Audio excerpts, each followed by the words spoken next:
नमस्कार, आप देख रहे हैं एनडीटीवी। मैं हूं आपके साथ साक्षी गुप्ता और बात करेंगे आवारा कुत्तों की समस्या की कि आखिरकार इसका समाधान क्या है। देखिए, उज्जैन के महिदपुर से खबर सामने आती है जो सबको हैरान कर देती है। यहां पर स्ट्रीट डॉग से दहशत का माहौल है क्योंकि एक दिन में 40 लोगों को एक पागल कुत्ते ने काट लिया। घायलों को अस्पताल में जिसके बाद भर्ती कराया गया।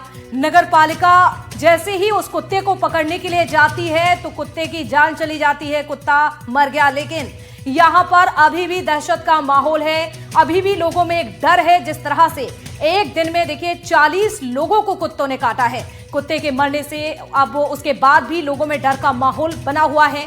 तो 40 लोगों को काटकर घायल कर दिया। फिलहाल इलाज चल रहा है जिनको काटा है कुत्ते ने। और लेकिन देखिए अभी भी कहीं ना कहीं लोगों में डर का माहौल बना हुआ है जिस तरह से डॉग बाइट के मामले लगातार बढ़ रहे हैं। दोपहर बाद तकरीबन पेशेंट कुत्ते काटने की शिकायत से पेशेंट आए थे। एक शाम को काफ़ी मरीज आए, लगभग 50 के करीब पेशेंट आए हुए थे और सभी को प्राथमिक उपचार एंटी रेबीज वैक्सीन लगा दिए गए, सभी स्वस्थ हैं। तो देखिए, ये पूरा मामला आपको बता रहे थे उज्जैन में। ना केवल उज्जैन बल्कि एमपी के अलग अलग शहरों से भी कुछ ऐसी ही तस्वीरें सामने आ रही हैं। अगर ग्वालियर की बात की जाए तो कुत्तों के झुंड ने एक बच्चे पर अटैक किया, बच्चे पर हमला किया। महाराजपुरा थाने के शताब्दीपुरम का मामला है। दरअसल मासूम बच्चा अपने घर जा रहा था, ट्यूशन से घर लौट रहा था। ये मासूम बच्चा जिसका ये सीसीटीवी आपको दिखा रहे हैं, देखिए किस तरह से भागता हुआ मासूम बच्चा अपनी जान बचाकर एक घर में जा घुसता है। पीछे से एक के बाद एक कई कुत्ते नजर आ रहे हैं। कुत्तों के झुंड ने हमला किया। रास्ते में कुत्तों ने बच्चे पर हमला कर दिया। परिजनों ने पुलिस में डॉग लवर महिला की शिकायत कर दी है। तो वहीं आपको बता दें, कुत्तों को पालने वाली महिला पर बदसलूकी का भी आरोप लगाया गया है। तो ये वो तस्वीरें हैं जो हाल ही में सामने आई हैं और ये पूरी घटना एमपी के ग्वालियर से सामने आई है। लेकिन सवाल ये है कि आखिरकार इन घटनाओं पर विराम कब लगेगा और इसका आखिरकार समाधान क्या है। कई ऐसे सवाल उठते हुए इन घटनाओं के बाद नजर आ रहे हैं। उज्जैन में आप देखिए, एक दिन में एक पागल कुत्ता 40 लोगों पर अटैक करता है, हमला कर देता है, उन्हें घायल कर देता है। तो वहीं ग्वालियर में कुत्तों का ये झुंड आप देखें किस तरह से बच्चे पर अटैक करने के लिए तमाम कुत्ते भागते हुए नजर आ रहे हैं। ये पूरी घटना ग्वालियर से सामने आई है, इसीलिए अब कई सवाल उठ रहे हैं। तो देखिए, आवारा कुत्तों की ये समस्या है। उज्जैन में 40 लोगों पर जिस तरह से कुत्ते की ओर से अटैक किया गया। दो तस्वीरें इस वक्त आपकी टीवी स्क्रीन पर आपको दिखा रहे हैं। ये आप देख सकते हैं, एक दिन में 40 लोगों को जिस तरह से स्ट्रीट डॉग ने शिकार बनाया। तो वहीं ग्वालियर की ये घटना जिसका सीसीटीवी आपको दिखा रहे हैं आपकी टीवी स्क्रीन पर।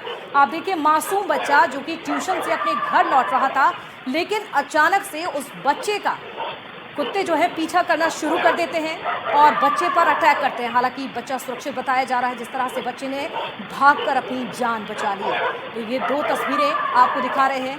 और उज्जैन की बात की जाए तो ये तो एक दिन का मामला है, लेकिन पिछले कुछ दिनों से लगातार उज्जैन से इसी तरह की घटनाएं, डॉग बाइट के मामले सामने आ रहे हैं। तो ये एमपी के दो शहरों की तस्वीरें आपको दिखा रहे हैं।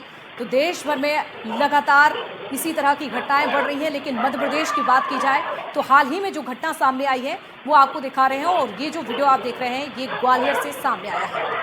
तो ये दो तस्वीरें आपके सामने। आवारा कुत्तों की ये समस्या है, लेकिन सवाल ये है कि आखिरकार इसका समाधान क्या है। सुप्रीम कोर्ट लगातार सुनवाई कर रहा है। 7 महीने में ही कई अहम सुनवाई सुप्रीम कोर्ट में हुई है। लेकिन सवाल अब भी ये है, समस्या जस की तस बनी हुई है। लगातार डॉग बाइट्स के मामले बढ़ रहे हैं, लोगों में डर का माहौल है। और कई कॉलोनियां ग्वालियर में ऐसी हैं, इसके साथ ही उज्जैन में ऐसी हैं कि लोग घर से बाहर निकलने में भी कतराते हैं। उन्हें डर का माहौल लगता है कि ऐसा नहीं घर से बाहर निकलते हैं तो कुत्तों का झुंड उनके पीछे पड़ जाए या फिर उन पर अटैक कर दे। तो ये डर कहीं ना कहीं अभी भी लोगों में बना हुआ है। चलिए, ज़्यादा चर्चा के लिए हमारे साथ इस वक्त इशिका कागड़े जी जुड़ चुकी हैं, अध्यक्ष हैं एनिमल्स विद ह्यूमैनिटी एमपी से। आपका बहुत स्वागत है इशिका जी। इसके साथ ही हमारे साथ डॉक्टर अनुराग अग्रवाल जुड़ चुके हैं, महासचिव हैं कंसोर्टियम अगेंस्ट रेबीज। आपका भी बहुत स्वागत है डॉक्टर अनुराग जी। इसके साथ ही हमारे साथ देव शिमाली जी, संवाददाता ग्वालियर से जुड़ चुके हैं। ललित जैन हमारे संवाददाता उज्जैन से जुड़ चुके हैं। सबसे पहले आपका रुख करना चाहूंगी देव शिमाली जी। ग्वालियर की जो तस्वीर सामने आई है, जो वीडियो सामने आया है, वो वाकई रोंगटे खड़ा कर देने वाला वाला है। एक मासूम बच्चा जो ट्यूशन गया था, अपने घर जा रहा था, लेकिन अपनी जान बचाते हुए बचा है मासूम बच्चा। लगातार ये आंकड़े बढ़ रहे हैं ग्वालियर में। बिल्कुल बिल्कुल, देखिए वैसे तो ग्वालियर मध्य प्रदेश में ही अव्वल जी। है डॉग बाइट्स के मामले में। हर साल यहाँ 70-80 हजार जिले में इस तरह के डॉग बाइट के केस आते हैं, लेकिन ये मामला बहुत ही खौफनाक है और एक तरह से कहना चाहिए दिल दहलाने वाला भी है कि बच्चा अपने घर से ट्यूशन पढ़ के अपने घर लौट रहा है और हम देख सकते हैं इसमें कि देख के ही रोंगटे खड़े हो जाते हैं कि बच्चे पर कुत्तों का एक झुंड पूरा का पूरा टूट पड़ता है और बच्चा कितनी तेजी के साथ भागता है। अगर ये डॉग्स की चपेट में आ जाता, डॉग्स के कब्जे में आ जाता, तो बच्चे का क्या हाल होता हम अंदाजा लगा सकते हैं। और इस तरह के जो लावारिस कुत्तों के डॉग्स के जो झुंड हैं वो केवल एक दीनदयाल नगर या शताब्दीपुरम में नहीं है जी। सिटी सेंटर जैसी पॉश इलाका हो वहां भी इसी तरह से घूमते हैं, या फिर महाराजवाड़ा हो, या फिर जो है ग्वालियर के अलग अलग हिस्से हैं, मुरार हो, हम सब जगह के स्टोरी भी दिखा चुके हैं। लेकिन इसके बावजूद भी प्रशासन सिर्फ दावा करता है, इसके अलावा कुछ नहीं हो पा रहा है। कुत्तों का आतंक दिन हो या रात हमेशा सड़कों पर उनका कब्जा रहता है और लोगों को रोज कम से कम 70-80 लोगों को रोज काटते भी हैं। बिल्कुल, यानी कि ये समस्या जो है विकराल रूप धारण कर रही है। जिस तरह से मामले, जो आंकड़े आप बता रहे हैं, वाकई ये डराने वाले हैं, हैरान कर देने वाले हैं। ललित हमारे सहयोगी उज्जैन से जुड़े हुए हैं। ललित, वाकई में उज्जैन की घटना सोचने पर मजबूर कर रही है कि ये तो एक दिन की घटना जिस पर हम बात कर रहे हैं, ऐसे उज्जैन में लगातार महीनों से आंकड़े सामने आ रहे हैं। आखिरकार इसका समाधान क्या है? उज्जैन की ये जो घटना है, ये सिर्फ एक उज्जैन की तहसील है महिदपुर, जहाँ पर ये घटना हुई है, जहां पर सिर्फ एक दिन में कल 40 से ज्यादा लोगों को कुत्ते ने काटा। ये आंकड़ा सुबह 50 को पार कर गया। यही बात, एक हफ्ते के अंदर 80 लोगों को कुत्ते ने काटा महिदपुर के अंदर, और महिदपुर में 2 पागल कुत्ते हैं। नगर निगम का कहना है कि क्योंकि कुत्तों को इससे नहीं पकड़ सकते कि उनके ऊपर कानून का है कि उनको पकड़ना भी है तो उनको नजबंदी करके छोड़ना पड़ता है, इसलिए वही कुत्ते वापस काटते हैं। हालांकि कोशिश करते हैं कि उनको शहर से बाहर या जंगल में छोड़ दिया जाए, तो इसको कोशिश करते हैं, उनको छोड़ते हैं, लेकिन वो कुत्ते वापस आ जाते हैं या दूसरे कुत्तों में इस तरह के इन्फेक्शन आते हैं और वो भी काटते हैं। तो ये घटना इस तरह की बढ़ती रही बात शहर की, तो शहर में पिछले साल एक व्यक्ति की जान जा चुकी कुत्ते के कारण, और इसकी घटनाएं बढ़ती जा रही है। और इसको लेकर नगर निगम या ये मजबूर है कि इनको कुत्तों को पकड़ नहीं सकते, सिर्फ नजबंदी कर सकते हैं। बिल्कुल, कहीं ना कहीं एक ही मात्र उपाय है जिस तरह से इस तरह की घटनाओं को रोका जा सकता है। ललित और देव श्रीमाली जी, आप बने रहिए, और भी चर्चा आपसे करेंगे।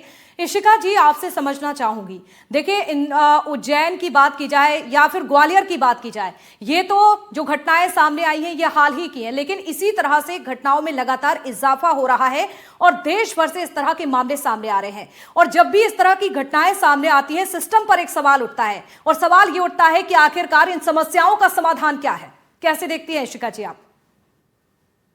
जी, समाधान हमारे पास ऑलरेडी है। ABC रूल्स जो है उसको अगर हम इम्प्लीमेंट करें तो हम ये जो समस्या है इंसानों के लिए, श्वानों के लिए, दोनों के लिए इसका सुझाव निकाला जा सकता है।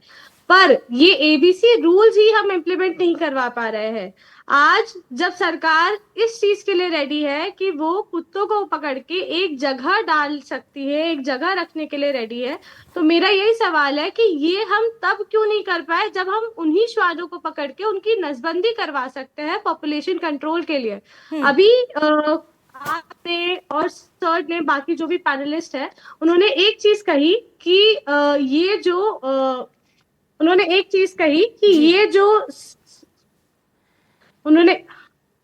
चीज कही कि एक बच्चे के पीछे इतने सारे श्वान एक साथ इकट्ठा होके जा रहे हैं।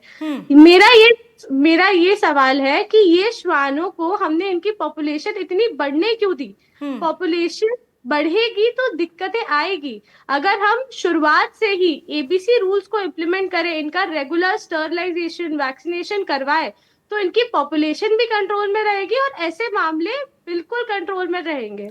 इशिका जी, ये सवाल तो कहीं ना कहीं जायज है, लेकिन जिस तरह से आप कह रही हैं कि इसका ऑप्शन है, लेकिन इसका विकल्प क्या है? क्योंकि अगर हम अपने देश की बात करते हैं, सरकारी जो शेल्टर होम है वो केवल 5 है, और जहां केवल 100 कुत्ते ही जा पाएंगे, तो इतना बड़ा जो आंकड़ा है, पॉसिबल ही नहीं है कि उनकी देखरेख हो, उनके भोजन पानी की व्यवस्था हो। तो सरकार भी ऐसे में क्या करेगी? इनको इतने श्वानों को एक साथ रखा ही नहीं जा सकता है। डॉग्स टेरिटोरियल एनिमल्स है, अगर आपने उनको साथ रखा तो वो या तो एक दूसरे को मार के खा जाएंगे और ज्यादा बीमारी खड़ी हो सकती है। रेबीज अगर एक श्वान को हो तो वो पूरे श्वानों में फैल सकता है। हम ये और बड़ी दिक्कत हमारे खुद के लिए खड़ी कर रहे हैं। हम ना इन्हें हटा सकते हैं इनकी जगह से, ना हम इनको इकट्ठा कहीं कर सकते हैं। एक ही इकलौता सुझाव है कि इनकी नसबंदी करी जाए, रेगुलरली नसबंदी करी जाए। एंड नसबंदी करने से, मैं भोपाल से हूँ एंड भोपाल में हमने ये श्वानों के काटने के मामलों को बहुत अच्छी तरीके से कंट्रोल में लाके रखा है। यहाँ पे जितनी भी एनिमल वेलफेयर ऑर्गेनाइजेशंस काम करती है, मेरी ऑर्गेनाइजेशन मिला के, वो नगर निगम के साथ रेगुलरली स्टरलाइजेशन के लिए डॉग्स को भेजती है। एंड उससे हमारे यहाँ पे इतना अच्छा माहौल क्रिएट हुआ है कि लोग और श्वान आज के टाइम पे काफी अच्छे से पीसफुली एक साथ सहअस्तित्व के साथ रह रहे हैं। बिल्कुल, तो यानी कि आपका कहने का मतलब है कि वैक्सीनेशन ही एकमात्र उपाय है। शिखा जी, लौटेंगे आपके पास, चर्चा को आगे बढ़ाएंगे। डॉक्टर अनुराग अग्रवाल जी भी हमारे साथ जुड़े हुए हैं। डॉक्टर अनुराग जी, आपसे समझना चाहूंगी, आप कैसे देखते हैं, क्योंकि ये देश की बहुत बड़ी समस्या हो चुकी है, आपका क्या कहना है? क्या आप भी यही मानते हैं कि वैक्सीनेशन एकमात्र उपाय है, या फिर कुत्तों को, जो आवारा कुत्ते हैं, उनको हटा देना चाहिए? नमस्कार। देखिए, हमें ये समझना होगा कि एक बहुत बड़ी प्रॉब्लम है। Annual incidence of dog bite around 2 to 2.5% है, यानी कि 100 में से 2 लोगों को हर साल कुत्ता काटता है, 2 से 2.5 लोगों को। इसको अगर हम एक्सट्रापोलेट करें तो 10 साल में 25% लोगों को कुत्ता काट जाएगा और 40 साल में 100% लोगों को कुत्ता काट जाएगा। यानी कि हमको, अगर हम हमारी एवरेज लाइफ 80 साल माने तो हमें 1 से 3 बार कुत्ता जिंदगी में जरूर काटेगा। सो हमारी प्रॉब्लम इतनी ज्यादा है। अब सवाल उठता है कि इसका सोल्यूशन क्या है। पहला, हमें डॉग वैक्सीनेशन करना है, उससे हम रेबीज को प्रिवेंट कर पाएंगे। उससे बाइट्स नहीं प्रिवेंट होंगे बट रेबीज प्रिवेंट हो जाएगी। दूसरा सोल्यूशन है एनिमल बर्थ कंट्रोल। मैडम ने ठीक बोला कि अगर हम डॉग्स को वैक्सीनेट करें, न्यूटर करेंगे, तो उससे वो थोड़े शांत हो जाएंगे।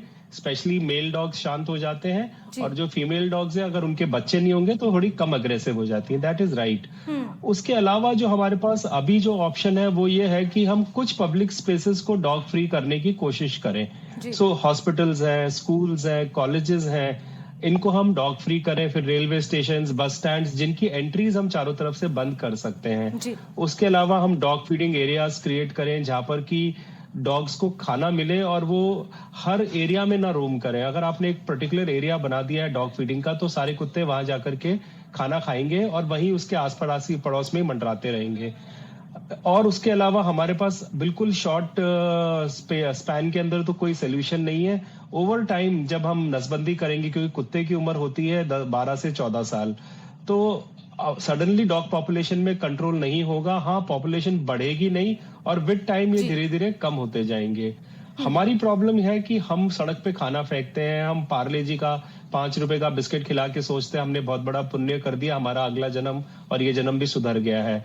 तो हम आम जनता को समझना होगा कि रोड पे कुत्तों को अगर खाना खिलाएंगे और नालियां हमारी खुली हैं, उसमें कुत्ते जाके पानी पिएंगे, तो इनकी जनसंख्या बढ़नी ही बढ़नी है, और हम इस मेनेस को कंट्रोल नहीं कर पाएंगे। हम कितना ही शोर मचा लें, कितने पैनल डिस्कशंस कर लें, कितनी बातचीत कर लें।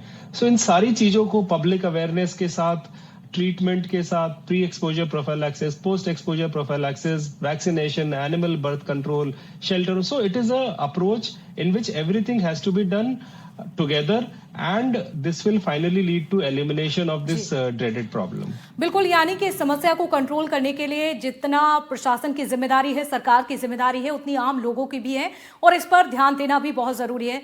आप सभी का जुड़ने के लिए बहुत शुक्रिया। ललित, आपका भी शुक्रिया, और जिस तरह से देव शिमाली जी आपने भी जानकारी दी, उसके लिए भी आपका बहुत शुक्रिया। तो डॉग बाइट के मामले लगातार बढ़ रहे हैं, और ऐसे में एक और बड़ी जानकारी आप तक पहुंचा दें। स्ट्रीट डॉग मामले में सुप्रीम कोर्ट में सुनवाई हुई है। आपको बता दें, कोर्ट में डॉग्स के बिहेवियर को लेकर चर्चा हुई। कुत्ते इंसान का डर पहचानते हैं, इसीलिए काटते हैं। तो देखिए, गुरुवार को जिस तरह से सुप्रीम कोर्ट ने सुनवाई की है, पूरे 2.5 घंटे तक ये सुनवाई चली, और इस दौरान जो सुप्रीम कोर्ट की बड़ी बातें हैं वो आपको बता रहे हैं। कुत्ते इंसान का डर पहचानते हैं, इसीलिए अटैक कर देते हैं, इसीलिए कुत्ते हमला करते हैं, ये कहना है सुप्रीम कोर्ट का। हम अपने पर्सनल अनुभव से बता रहे हैं, ये बात कही है सुप्रीम कोर्ट ने। तो जज ने सुनवाई करते हुए ये कहा कि ये उनका खुद का एक्सपीरियंस है, उनका खुद का ये पर्सनल अनुभव है कि कुत्ते इंसान का डर देखते हैं, जो डर जाते हैं उन पर अटैक कर देते हैं। तो सुप्रीम कोर्ट में आपको बता दें, इस पूरे मामले को लेकर सुनवाई हुई और इसमें कई बड़ी बातों पर चर्चा हुई है।